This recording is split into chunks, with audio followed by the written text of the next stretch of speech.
Anumre no sia abogana de shimame mamuni na dwuma makwaba.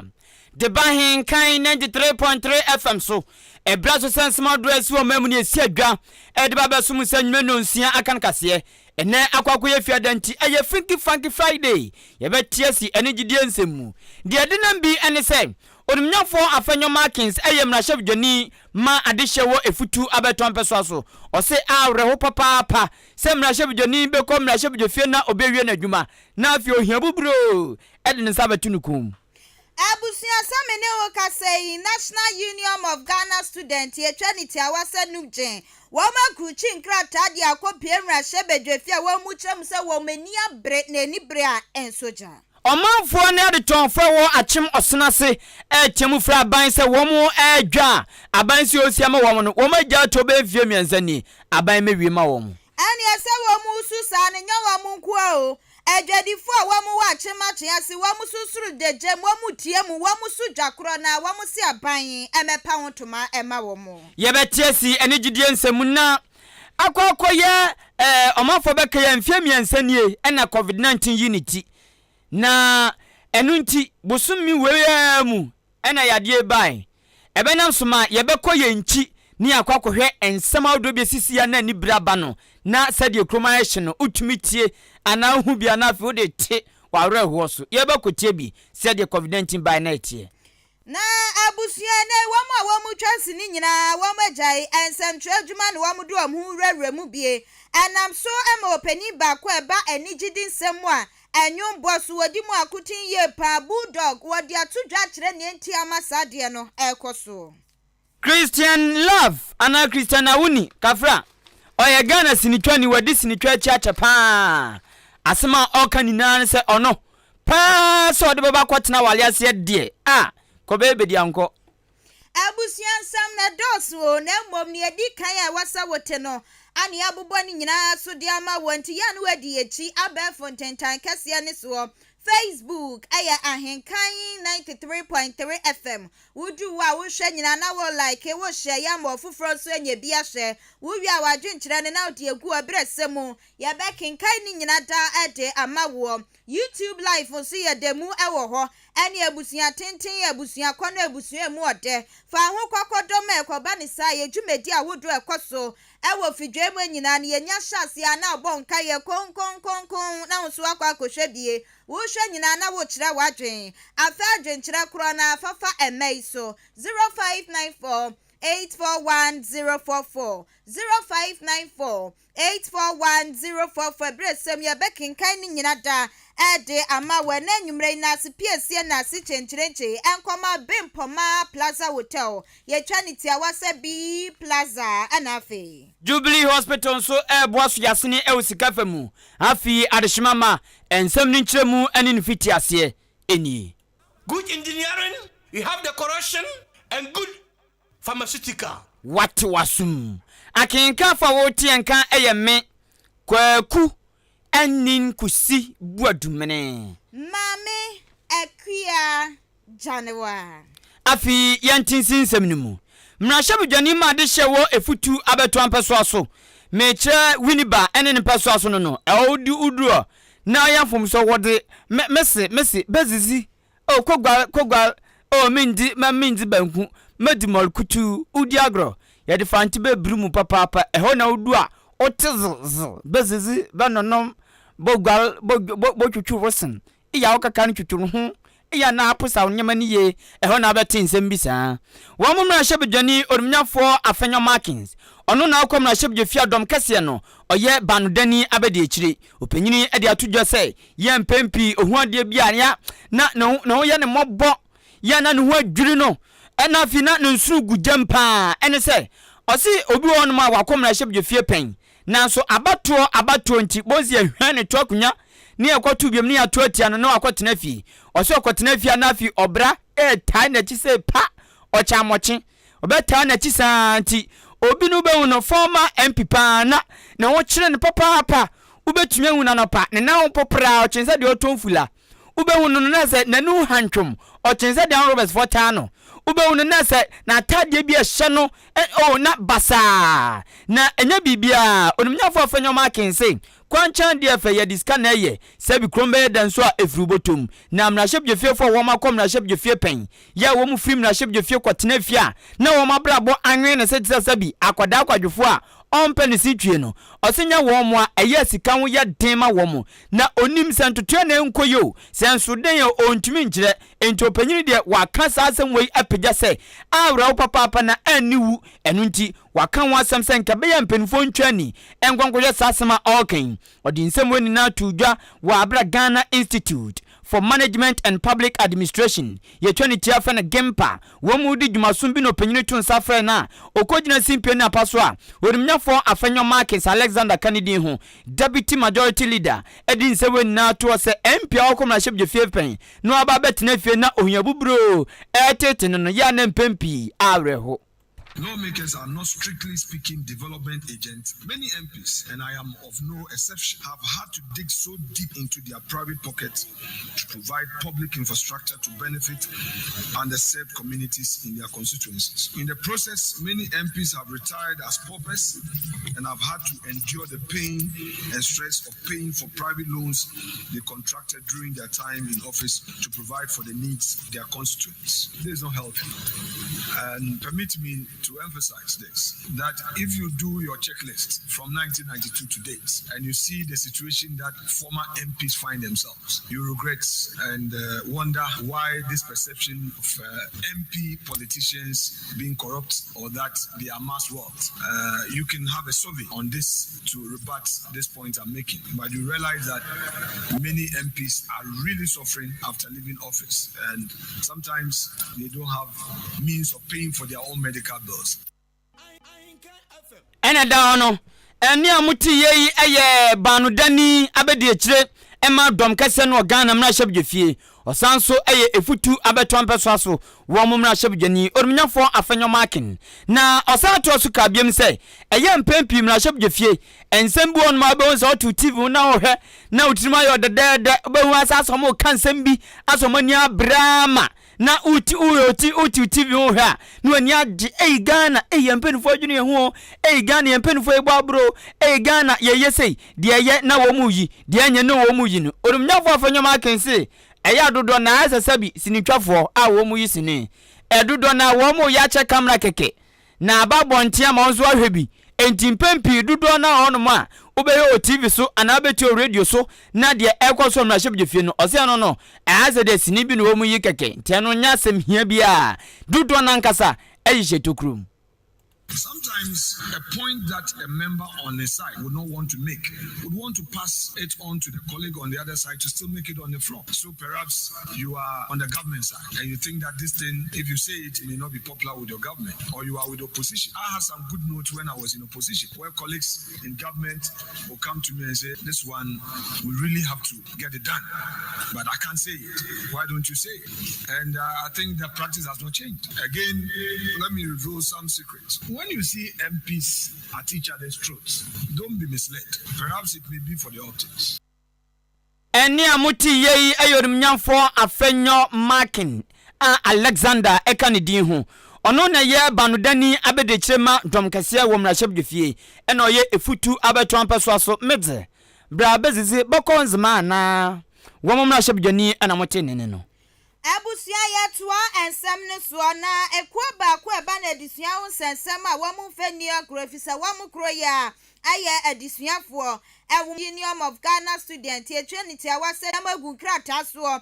ensem ne wo mu de akwa mampanifo na wo mu nsem a wo mu kanyina wo mu se wo mu de wo mu kasa wo ofisa kasa tenten entoponko enti wo mu kasa wo mu twa wo mu nsem so tietia ne mom no e wo sempanifo ahye ne so ensem bi a wo mu de betu dwa na ensem bi a wo mu beka no eye wo mahia sem eye wo mani bresem enti wo mu sanso kan krata na mpanifo hwe na ensem ne wo mu ma mani enko ho na ekwen sama wo mu kanya na wo mu kire mu se ebre bi ba ya magisa ban bi owowo adi hihye egu apon so se na ebe ya ka wo mu so adisuafo no ani alajan sika wo benya kakra akwo nkosu kwa wo mu de atwitwa wo mu ho school fees awodo na wo mu di tua enti wo ba ya na ban di a wo de to so aya Ghana Education Trust Fund eno an wo de to so ye Trinity awasa get fund so no aya wo mu adisuafo ni sika nka wo mu kosuku a ane eteku simpoa na wamu titene kakra na ni wamu di tua wamu suku fees di twitwa wamu wamu sisa sika naka abayi di ne na yesisuo sika ni mabiem no so no amu wamadisua enkonkan adisia ne twitan ni se etwikwa nechi ebisa wamu kwanka wono wombenya sika na wamu di akwakotua school fees wombenya sika na wamu di atwitwa wamu no emma enti wamu ko suku mu a wohia buburo adokro omse koba ne sa adisia hu se sam nko enkan anuti wamu ti wamu gu mountain so ama wopani anase wamu mu bia wamu di ekwanenim as president Yera Dennis apia labi ampofo wajina ekwana nan mu nyina da adin sama wudwa atu dwane sama wamu kruchi gu nkrata so no an wodi atu dwa wochem se wobetrem ese ni manim ya mpanifo ahwe yentie wamu sufre na wamu nan ya wamu di esi get fund so no wamu nyimfiri so wamu atena get fund so no wamu nsore se ne ebe ya wamu adisuafo no so wobetimi anya wamu sika na enkane ne wamu di sika ne ye no enaso wometimi ade akwakoya ma omedisua atimi akonkan yera ampofo de na no di nsam atu dwa no ochemu se wabesre mra hyebedwafo pa ni titiriu ane wamu a wamatena get fund sika ne se braso wamu nso ni free sika no so no wamu so wamu sa enka wamu sika enti nkrata ya wamu chiro ye ane wamu kruchi ya fichi wamu so ya ane wamu di kopie mu ewa mra hyebedwafia ne mpanifo wo wamu di wamu nkrata ekokodan wamu chiremu se wamu dia wamu nsam no wamu akawie na wamu hwe nim se ne mpanifo sanso enkrata nim no wamu di ose ebe ya yo na fe get fund sika no wamejai mu ama wamu adisuafo no. So some of our challenges have come up with infrastructure, with high rise in fees, a lack of funds for student loan, and every day you hear the students of this country complaining about non-payment from student loan. Comes from the fact that the necessary funds that's supposed to be released from Get Fund to some of these agencies is not going. Standing before this house, we are aware that the formula has been presented to you for discussion, or will be presented to you for discussion. Honorable Chair in your committee, you stand at a crossroad where the fate of our young students lies in your hands. First thing, reject the formula without any equivocation. We can only have a comfortable discussion about the future of education when the funds that is meant for education is guaranteed by this house. And that is why this house was put up to protect Ghanaians. Our call is simple. One, reject the 2023 proposed formula for disbursing Get Fund. Move strictly to, in collaboration with the Finance Committee, initiate steps to immediately uncap Get Fund. And that is where the crux of the matter is, Mr. Chairman.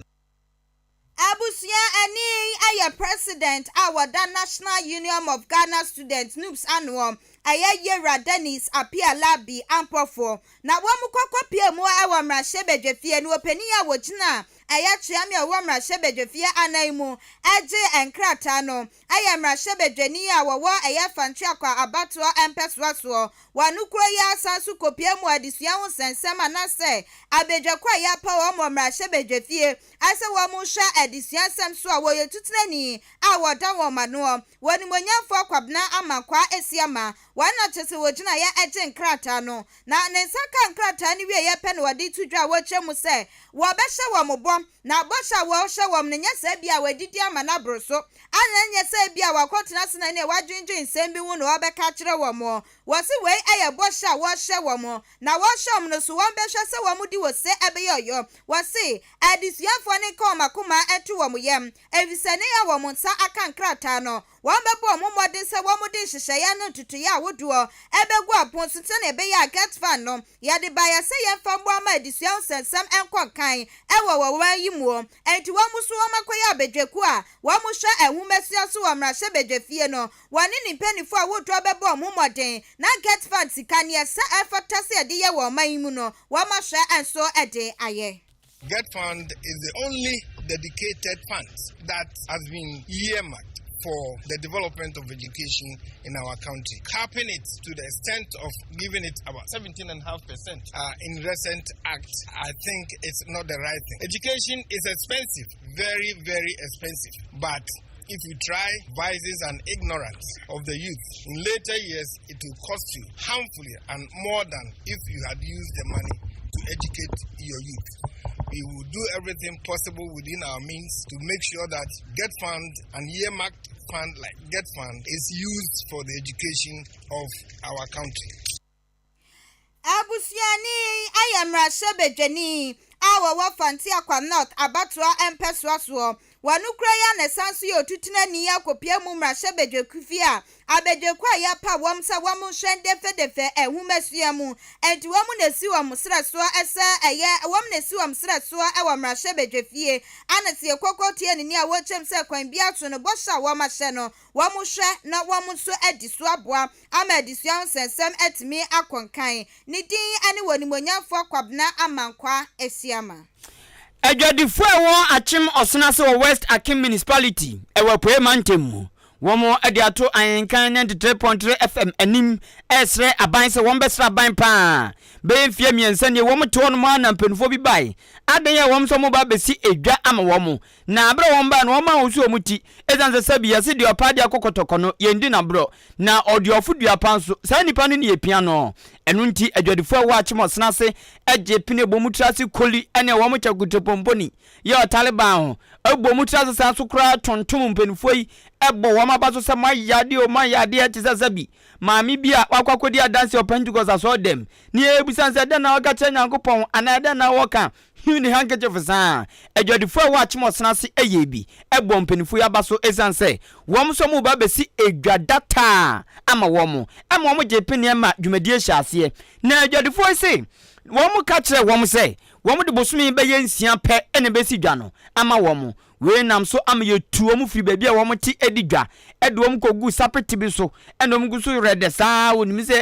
acha busumi nsia ntem wom so bewie no makwa kwatena wom dem hyepe edigwa ama mansini no so anya ne mfaso na adwadifo wa achim osonase kirema wom atena se bromfi busumi nsia atwa afe baako atwa mfie mienu ama wom wo emfie maako miansamu edwa assembly no ewo West Akim kaso wom besi am wom no besi nne Yobudi asamankase womu nyema womu we nam so amachim osnase adwadifo yi kire se tete womu papa esanse emprempren baabi a womu ti di dwa no eye manfra baabi a womu ti dwa no azasabi sorem eza no adane sama twentwen gyengyena fikire sa edwa na womu di no ayem fikire dwa omisi dia yakura ne se etu baabi a beba na emamuan bi a wo achim osnase ebi nsu ni mugemu bo papa obi tumi twitwi ya tatema onam kra so ncha kokore ne mo no o tatemu wi na se esinimu a bonsafi wakotia ne to baabi adwadifo eti ayapam wo mo makotena abomudwa edidwa kakra no na wifo bi akokoto no aseti avachame adwadifo si wo mo bre papa ewifo etete wo mo na enso tete wo mo ewia so pam wo mo ama wo mu dwadie anwe ne se fiti abra mpenfo betu wo mo se wo mu si edwan bi dia mo wo mo enu nto mo se mpenfo papa se to na wo mu wie mo mo edwan mbaye no toilet na mo hia mo hwegum emu afun ene enwula eba nyamla ka nsuo to nsuo na dwani na nsuo ma dwani na ye ma se be na wi osa plus enwula na ye den asa kotu agu ama hwema na ye ble oh e kwa 3 years ye 2 yen no ma ye bo ka bebre ye 2 yen empofrim ntama ye nyoma nyina ye basa up to date ye ho ano omo be ye nsu esinse ho sa uton ade nkra ye nto efisa dwa no ni nkan bomu wa ha we ntama ye bibia ye basa ntaka ni moni mu ya mo be ye edwa ye ma ye anka be ye nde e ma ye hu kiri ye papa edwa ye free ensem ye ko 3 years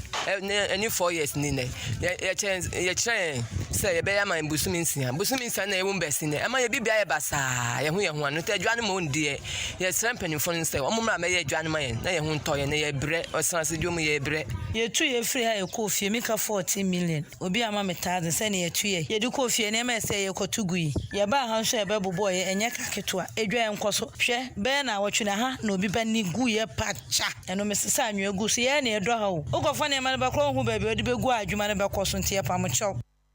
eni amuti yeyi eya amamefo wo mu didwa ewa achim osnase baby omuti di dwa ya betuom se besi edwa ofra mo wo mo ama makode dada mantwa bi na edidwa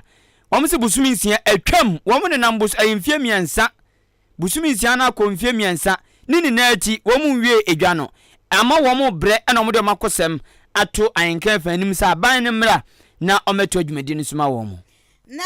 abusia wasa edwa kro yi a wom usue ne anye wom nko o achimachia sususu wa poya mantemo Ejadifoɔ ne adetonfoɔ wa mo nsusu tie mu pa sɛ wa mu sudwa ɛwɔsɛ ni manim ya ban bɛhwɛ ne otimi pa wontoma wa mu kura de wa mu kyerɛ sɛ edwa ne yesi ama omo ana tempenifoɔ atu na jeje mu ane ne ɛwɔfoɔ ani sɛ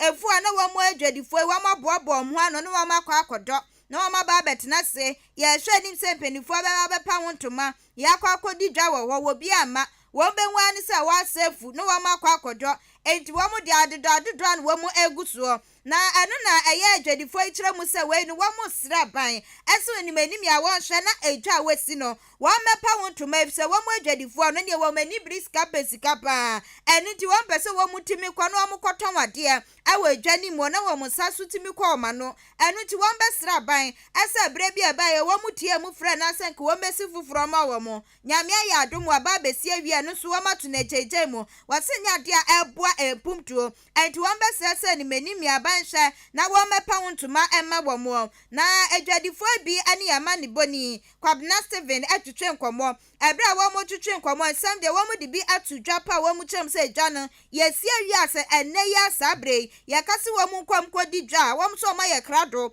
ɛso wɔn bɛkɔ akɔdi dwa ma wɔn sa so atumi akɔma no ɛno ti na dan ne dan nyinaa no ne wɔn bɔ ho ban wɔn mu sɛ ho afua no wɔn akɔ no wɔn akɔ akɔdɔ wɔn mu sɛ ho afua no wɔn akɔ no wɔn akɔ akɔdɔ enti na de dwa ekura no wɔn hu yɛ sɛ ho afu enti adodo a wɔn gu so a wɔn dɔ na ane ama ne boni Kwabena Steven wɔ kɔkɔ bie wɔn so a wɔn atwitwe nkɔmmɔ wɔn mu kyerɛ mu sɛ ɛdɔ no deɛ wɔn adɔ a wɔkura ne ne mprɛnsa so a wɔn ɛdɔ nti wɔn srɛ sɛ aban ɛdɔ no deɛ wɔn adɔ abrɛ nti wɔn mɛpa ho ntoma na edwadie ne adetɔn nkɔ so ɛwɔ hɔ.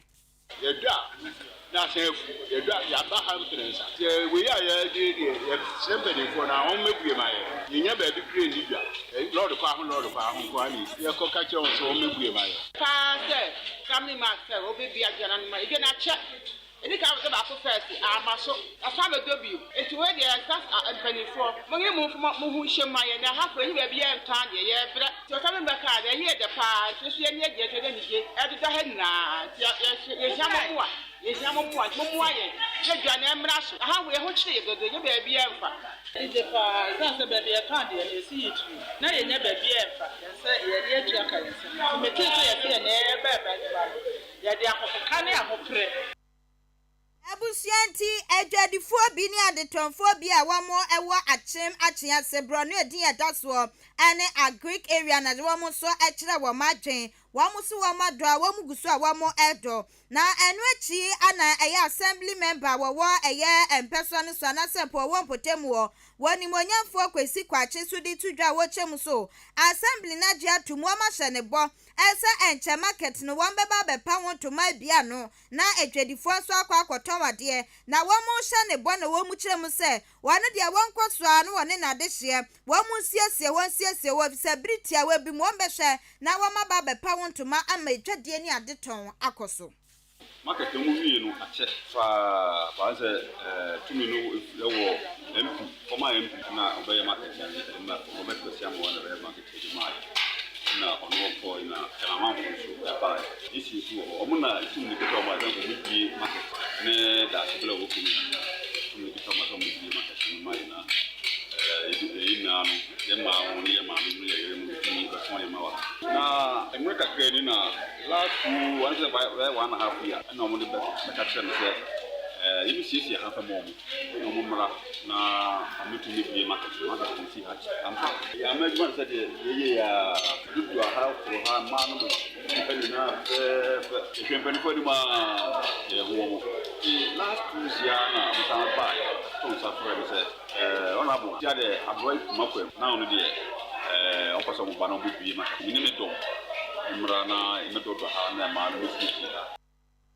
Abusianti anunu ana wɔn rabo ankasa hwɛ atimi akyerɛkyerɛ mu yi ɛne ɛyɛ assembly member wɔwɔ akyem ase a Greek brown no so wɔnimonyamfoɔ kwesi kwakye wɔn so deɛ wɔnim ɛfa edwa mpanimfoɔ esi no wɔn ato na gyegye mu a wɔn kyerɛ sɛ ɛnkyɛ wɔn bɛpa wɔn ntoma no ana wɔde ato dwa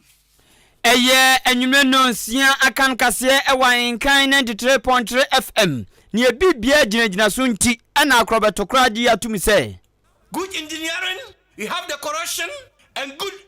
pharmaceutical. What wasum for adwenche fa 0594841044 0594411044 text message and WhatsApp yebekenkan adiama Facebook ni YouTube nso ye gino gidigidi yebetiasi enigidi ensemu na Christiana awuni oso no pa so betena wade ase ana pa so be ni ti se mahu be ma wei mani gino ho mekowale no nam ne na tena so yiri ni okunu ko bebe dia nkonko adenti na okasa anzi na bekọ ni nsem ni mu no bebre gura chire Jubilee Hospital semen kanja se ma me ne papa pacho ede na echetew Jubilee Hospital bia bi se empo ohunye de na ka o sika o be didi crowd call no mu a ye betumi ahwo amanfaso aka ama ye behwo nso ahwo ye enti Jubilee Hospital de hian se insurance ye adwuma de edro ne de insurance tuaka no ebetua kama yenkobu ngum yenkonye obukata da bi wo munya sanyo no e Jubilee Hospital enwentema ono mko eye dekeke ono mo pene bia ya owura onte hospital enka bia hospitals be run ma owura not Mewura hospital nimpa mpeni bia ewre mehwem nanso Jubilee de onkoti bi me patro Jubilee Hospital eye hospital bia edam sronko eye ankra de ejina ne naso anes fo no wodo a doctor fo no wodo emamua ne mnante mo jejini nyomo so nya doctor abeko na watena se bam ochi mikro mami bi ne fe na amalia otena se achen anajo okwakoda na ton mo bam sa da bi we de wo mu wo energy wo mu nante koba kama eye Jubilee Hospital me pacho eden na etete wo se ye etridi yade mujabroso ana se bia wani prunsuo obi on ma nani eyi mpente se bi agina mo ana kraman eyi mpe obi on ma nani yi mpia ma aze kraman obu ne nsa omani asi ye yimpe pacho ayafa ko Jubilee Hospital yade enye normal nya sa na ebo yare sempo sa na ye wa fa kokko bisam no mo mfa mfidie enhwem encho de ha oba onyim ko Jubilee Hospital esanse hopani ayaresabia wakọ no mpona waba fie no ne afafun na medo afisi frefro madam pacho didi ya tobo susu bie wanum pacho kasa o baba onum basabasa pacho ma okunu mel pacho ye ndi moko ndi ntos bebri sanyo mani na cheche de ye ne de nye se de be akoda no be ye den na wawo na sumdwimu Jubilee Hospital enti menkasa bebri de titiu bia no fako Jubilee why na wo monhwe entu yade ase achimodan ye fra baby amantra eho na Jubilee wo fra 0244575799 0244575799 ana 0241784645 0241784645 Abusia fei Bempoma Plaza Hotel ye Trinity Awasabi Plaza Hotel ni pedwano waye adwuma e wose wo home e wose timi ehome endisi uye adwuma na wa home ne wutiwatuwa na ni pedwano egu ekoba ne sanso a ebe hadwen enuti na Bempoma Plaza Hotel ensoso abane ne enya ni pedwano kwa ne woso ewome nipa de seni kura na mre sesa na wonso wasesa hubie entinya de sa de bia na de baby fa ko wote wa class 1 nko wanim ewo mu a wose wutimi fa wo ma wo yire mu apie kakra amahwe makohwe ne yakoso wo mountain so ni nyina so timi boa ama awale na so awale ne yakama na wo de bia dan kro na de bia bebia motia na motia hadwen enti Bempoma Plaza Hotel se brabra na bejojo hu na ne de kra ne se won wo mu ye omu bibia te se ne awo fie no enti ukoda kra na wan hwa we betimi afi hu bia o te se ne uwo fie no evisa Bempoma Plaza Hotel dan no emu esoso empaso esimu no queen size bed orthopedic ankasa enti wenya fe na wo kwada so ma opechi wo kwa wo kwada onsa so wo baby akoya oyada bi entenesa edan bia so air condition bom fridge sim TV susu sim tiesiem se fie de ne pepepe na ye wodan ni mu bia no kitchen shem ya ne te self contained enti ukwaji no kra wo shem a utime epopo wonsa no wona wo kro no ya sanso wodan ba ko a fa nipa mako aduasa 30 eno boardroom enti mu ye adwumakuo ankorankurakuo mu pe baby ato kase hia edi mu ho nkomo a Bempoma Plaza Hotel Sabra waji baby kese pa no waja edi ama wo sadan kro ya air condition bom projector ensusu bom te bebo akora no ama mo nkomo twetwe na timi akonkan ye wo bar any restaurant ntinnuane ene nsa wodo ni nyina no wo benya bi ewo wo wo bi wo wa akoda Bempoma Plaza Hotel ne yesiesie mu ya ne te self contained wanyi bi wanu woje one room ane ye wo kitchen wo hwa wan ksa pesa ukona akonwa wadwane a ye bema ho kwan ne wawura mu kase wakopopo nsa no wonu obia eni asem afa wakota Bempoma Plaza Hotel ade achi wo no ya ma free breakfast enye ne ye pene ya wo pe no ne obetire se ye nyema wo no eno ne ye ya di fruit salad enso so aka ho wokoda Bempoma Plaza Hotel wa ho ban bonsem ejina brane bebi abepaka o ka so enye haw enti hwehwe ye kira kwan ya wa achim oda enkwantanum ya ne Pentecost asafo no ana edi enhwanim MTTD kwan ne so wa na Bempoma Plaza Hotel enso ewo na da me ka kira so ko Bempoma Plaza Hotel ene edai no edin adida so nya asem ketwa ya wa Accra Kofodua Spain Turkey na yeye Turkey no asase wusu ansi wo ho bi se asase ne edin etu kwakode mu ane wa ho ban bo agina ye pa enti kura no betimi afra ye Easter bay na wabuki dan na to obeba ne esiesie mu kama ye kura dan ne dan nyina no ye siesie dan nim tiji mei na fra ye 0249855396 0249855396 Bempoma Plaza Hotel was especially made for holiday makers from abroad and afar. Yeah, try yansam no suna ya nyume no nsia kan kase wasugusu etie ewo. Ahenkan FM. Wati wasum. Enu ntifo adwenkyerfa 0594 841044 0594 manfo de omo de ba papa Facebook ni YouTube nso search Ahenkan 93.3 FM a won sabe kanye akoye Frankie Friday nti ye tiesi ene gidie nsemu Ghana sinitwani ba ko wadi sinitwa chi achepa aya fa ne Christiana awuni maami se mi checha mo awuni yi a ono na sinitwa mu bon se oso ena ne soro no eye kama ena nasenso eye kama enti uhuni bibia kama oso oyobi oso wa saa maame ne na meka ye wo papa bia ne fa ne bishop a wanya ne ba bi ko no so twasene na otane ne bopa e wo sinitwa mu empo na manfo bi mpodwin se nikuna enso na nye nikunu Christiana woni na eka sei o chema pa se obesi na dwipi se okwakọ ware da bi osi on ware biem onye ready so be ware mprimprin osi on ware ankasampo Christiana woni se wanya mfie makomako aduonum 50 nanso awale no no kon die nti awale no no kon ne se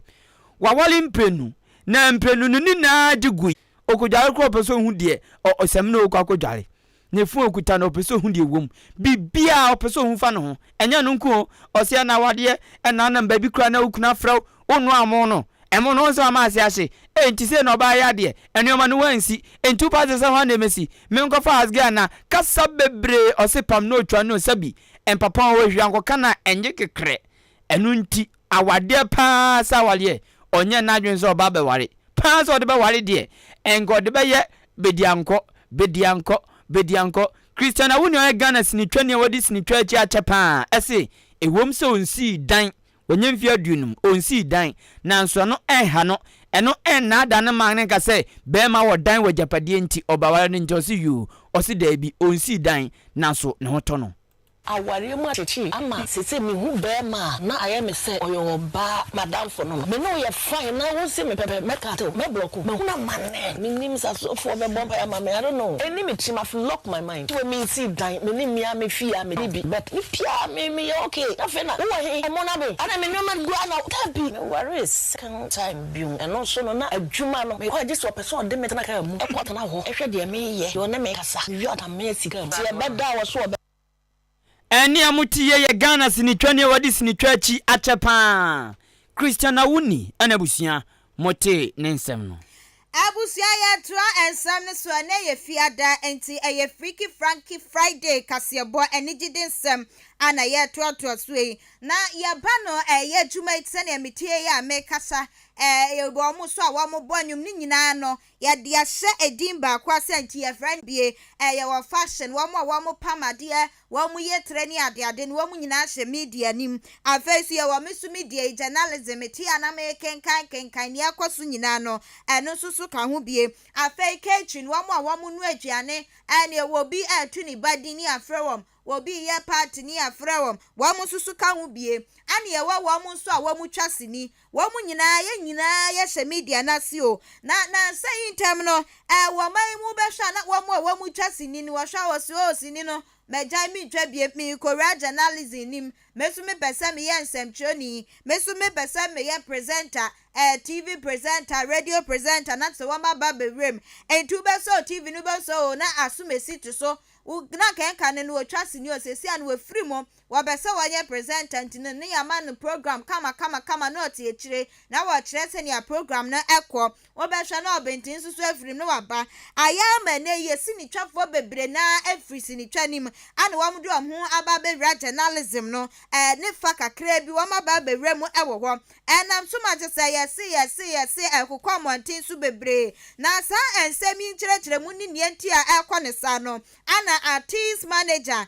bulldog edin ya dodo na different no sunidi akasa ene Lawrence Nana Esiama Hansen wadi atudwa chem saniema we nyina akoso na eye baako wo bi jane de wo no wa ba be wra ne nyanko de mu meka yi so no waso wo hwe adisuafo wa makwa gentete ya asi wo munya nsɛmtwerɛ adwuma ya wo be ye bie wo munya TV present na wo mu be ye radio present na wo be ye no mu do so pa o mu na wo mu twa sini ni wo mu botre ni ade bebre na bewre mu se ye be ye nsɛmtwerɛ adwuma wase ni nyina ne se wo hwe wo soafo wo no ye de sa adwumade nyina asi ni naso eye Dr. Awa Muhammad a wase wo mo ne ho modin ye kura afei na bedi ekire a wono so ye won monyamfo mark okreku mante wase mpanifo mienu krampo de nke ye kamedia na wo muti ase afisa na wo mu wom ansakura ne ye bebo omudin a wotifie a wote ye se won monyamfo mark okreku mante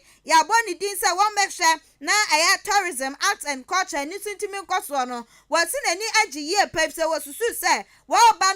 be hyem kena tutu niama ye na wo bi adi ni leimu na bibia susu atimi akoso so kire se empanifo mienu ba ye wo mo number wo mo homodin ye kura nam so kura no amache se adwuma ni bebre na agu ane ukosi ni twa ho sei na wase bebre na agu ene wo mo twa sini bebre na atifie efa susu de wo awura nsɛmtwerɛ adwuma mu ane wo mo aye ne saa wase ni nyina ne enso ani ni nyina no anam se mpanifo a ye de saa de bre na asi wo mo sra so no wo mo ntoto wo mo niema ye nti wase ha dwen ye pa no wa kire se ade ba kwa wo dwen wa wonte ase ani se woni monyamfo ma akokreku mante ebra na wo woni koye na ode atuye enso efisi ye kobo ni din di saa so ye ne hane nsa wo kokko rama yosem no asa ne akoso wo media na fa bia bibia mfa no ho wadranse na ne wode ne nsa hye ne demi fam wo mo wo anu wo maba no wo ma be hyebo ye ba be theater sinitwa ne ye ba be hyem kena amamra ne amane ye ba be hyem kena ensra hwa ye de sika ba be hyem ase no ma ka ne saa wa no omukọ enti wase saa suban ne ye na wo mo eda ne die na ade hye wo man mu so ade achi ade san ye tuato wo mu sinitwafo susu tuato wo mo to nwom wo mu so tuabie ense nka wo be hu mpum ye kase wo tu aye woni monyamfo mark okreku mantefo a wase ne nsem obeka kyenya sa won sore ate se ne enka ne wo media nim no na wo tie ekasa etnete ma ne mo akonkan no wonsan sini dadem. I think say Yedin this time. ABR, the next administration will do better. And I believe say this. I mean, this is about, I think, the second time that we've had somebody who's a creative person. Yes, in government. Me number one critic of Catherine. But I'm telling you, nothing. I don't know what they're going to do in the office. I don't know if they even have a voice. I don't know yes, I know Manumpoa. They're from, do they even call them as people that are in that position? Inclusiveness of the whole creative, the entire body. I don't have all the answers. I'm expecting somebody like Honorable Honorable Mark Okukumanje. I mean, Juma, we mean I'm Babache Mark Jr. Why, yes, I'll say it again today. As an individual, Mark Okukumanje, as a minister, on your 0 minus 0 per woman. Papa, then I'm to him theater, but I want him, Patrol, almost on 5, just at the close of last year. Where are they? And that's what saddens my heart. Uchiho, Wankasa Uchiho, no Ababe can be. Upian Bissau, Yenim Yenim Musoria no pa, Ukakot now, Namakako Jimu salary, Jamu for doing that. We know that. And no, what you mu. Ani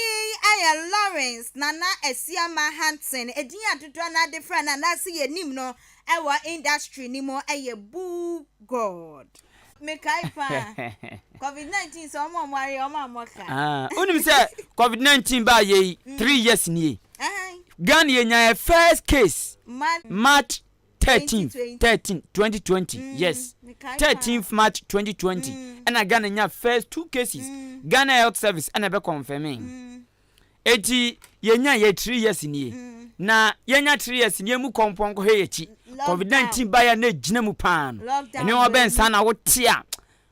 Untimi ka so nsre COVID-19 ti. Sra na wo so nsre. Na busianti COVID-19 ba ya 3 years ni ye mu kompon ko yachi enko yese wa bre ba ya na gina pan 2021 no COVID gina ma protocols nso gu akwan mu ofuma yetumi tian no yentie nsem bi asisi eno ne ma do be sisi wo COVID-19 penso ana anika aye ni gie denti no ana eni gidie kase enti yenko tiesa afa no so na emfa nkai COVID-19.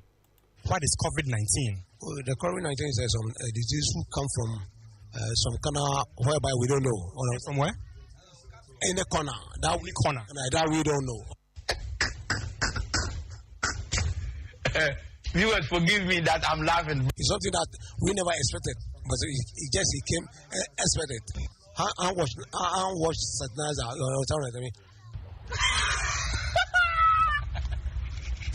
Hand wash what that is? Yeah. Hand wash. Satnaza. What does the acronym COVID-19 stand for? Started. Bruh. What does it stand for? Stand for our earth. I beg you, respect yourself. What is COVID-19? The COVID-19 is recovered of everywhere, or the whole country, or the whole world. What are you talking too much? Yeah. What is it? What is this? Shy. It's kill a lot of people. Shy. What is it? What is this? Shy. So what does the acronym COVID-19 stand for? What does the C stand for? C stand from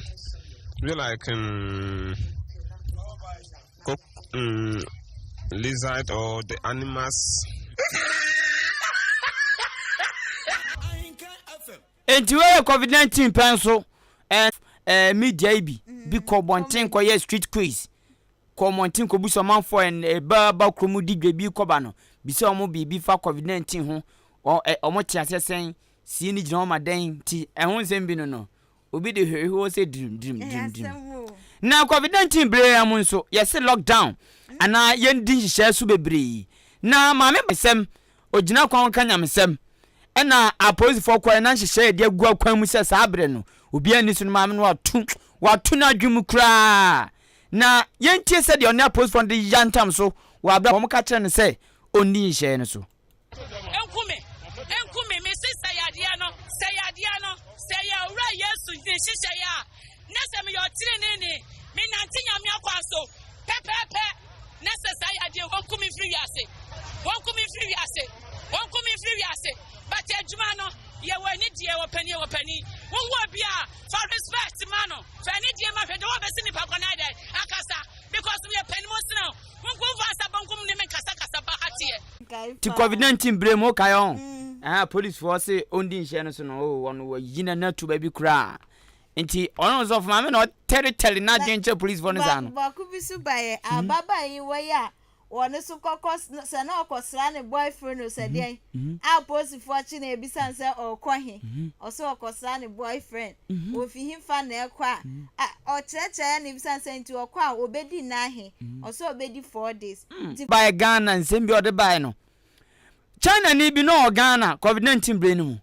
ane ese lockdown bi an hye dem mo bi ampie upia na ese bia ye wo measures bi to say bia wo kwa kotwa duro ni aduane anamboa da bi se aduane kwa nka ho cause na aduane na ban ma bi ene de ka ka ho hihye ne bebre China ni no de ono antegben wa boni nose mask onam krom na police ni bi wom so okrom yi operation wom monitor system no e chin se krache nya na se lockdown na opia ko he tie nsam a police ni no e ka cha China ni nse so diagra on zanse nsembi zane ompe yenti de koso. But where did you go? You are sorry for what? You are supposed not to go out. Why did you go out? Huh? Some funa mudi wa gana hana mudi odi ba mso be hu. Mpaka sana mtu wa mumu pam you know. Nyemu na mkopa coronavirus. Tawa wa de ba. Because kwa mpaka mbovu ya. Enja bi sisi ya na enika ena covid ba ye enya emfie miensa amanefu akakra kwa sa beguso tina yebu kompon akoka no. COVID is 3 years in Ghana. Quarantine is also 3 years. Quarantine anade. COVID ni de o say. I was quarantine. Sa quarantine o mo mu di eyi edan bebi e kwa quarantine wo. Enim se de aburo begumu. Lockdown ni ekomu bie. Sa eyi COVID ni mu ana abayi betiche eyi eduane ma school fu eyi. Ena COVID bre mu anso ena aban ebeje COVID bre mu so na aban beche ensuo kwa ene enyina mahoden COVID-19 bre na mu no o ma ebunsuo da light mu kwa ene so sa kwode nso bo nyum fa ho woni hye nso bo nyum fa quarantine sa kwode nso bo enu ti se me ma be ko school na me da light mu fie dia ene na to aso everybody keep glory COVID-19 prenso ti COVID wa be ye bi ya quarantine wa be ye bi ene wa ban so ma nkofo hweska wa ban so ma nkofo ayeye wa ban ma nkofo si enwuma bo wo mo COVID-19 aba ama nkofo so adi wo mo huni jeze edi papa aba edi bone nso aba upie fa nu a monos max obi ntihyewa COVID-19 ti ne ntihyewa by force cosmos mask no be social distancing ya titim di sente oh COVID-19 a baby double track system nya COVID-19 na de buy o ko ibi ko 3 months now o so akọ 3 months nya COVID-19 a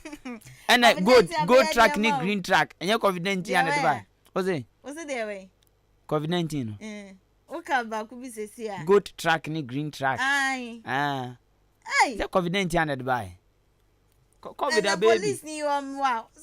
also okonye mu ana mu de buy mo na mo de buy mo de aba na hyede ma enti bacho wo so utie den na wo kai wa bra COVID-19 gina mu pan 2019 2020 den na wo kai fa COVID-19 November 2019 and be ra edi bumo 2020 pie krase ne ya de enkofo sankwan COVID-19 ho ya de aba na asocia aba no yes anje fund na say I want to wonsem want the COVID-19 report ne ba no see enye obi ahwe omo mu diska ne enye obi ahwe oban de tibi mo me say Iran na no pay news ye Iran me akwa na me sa story no e mai wanum wo makosa baby calm down o man fa ma ya fi ankato muti wo mu krom onso no oban ntumi nkwesa abra fa ma ya fi nguti enu ti ya che no na ga na obi akọ hweska COVID-19 bremu sika ya jeje ato ono no obi akọ hwe bia di report aba auditor no aba ne report aba HSS sika ni bia yira wache ministries ni enwuma kura sika na yira ye nchi obia ye musa obia nipa ne nam ho nanka ebetimi abase yi KJT ama bi se nyankopon nyamu yaten o nyankopon betumi ase wiase be ka Ghana nko a ko so pese ye de ani hu atemoni nzanso nanka KJT market eja beto wo ama eyi fire alarm ye konkohwe mu ayese ase enso say market crazy ye nche ye culture of maintenance nya battery nti battery 3 years battery ase ye ntumi to battery nshim Veronica bucket ni ekrani ya de kwa ha nose mask ye mpeni fondodo na ye nhwe dodo one of the big problem na anya sa COVID-19 brayi mo so na ye kopa vaccine bi intermediate ni na intermediate why Yenti yanka say yenti mi akoya gisi obi so. Eno so say dan. Enso sika. Yantefe. Ai. Mentina me se COVID-19 ba obi asi abronsan be nwotwe. Ai. COVID-19 ba obi anya nyuma ma no wo fa ase. COVID-19 ba ye obi asi sika e de atukwan kwa brocha kwa business aba. Obi nso fa ho awu. Obi afa ho akadam COVID-19 ti. Corruption. Vaccine keke. Health minister cross e busan vaccine wa se hu ba bi odennam. Okay, kan basa sa hu ni ti hu ni nine. COVID-19 vaccine kro ntimi hu enyi hu ano o se obesie so dan government hospital. Na pay won timi ansie no free so a. Eh. Also mbesa be expansion wo community nursing school mo. Eh wa anya na so kwa. Eh. So muni mi na no ayi kwan quarters kwan. Edi go. Nyame ayi obi. Ti mo anya so a ye beka mo ye so a ye beka. COVID-19 ye wo musa fa bigana ba se be boa yen yo. Fesika yi nya ye. Oh yes. Ankronkro sika, IMF sika, World Bank. Tese Ghana bibi to ya adofo ho. So COVID-19 bremu so no ayemtu ase take off from ayemtu. Korela. Take off from cry because na ahunidie ne ye kama. Ye royan sanse ye didi. COVID ba no. Enti adi nso aba. Ene fom so aba.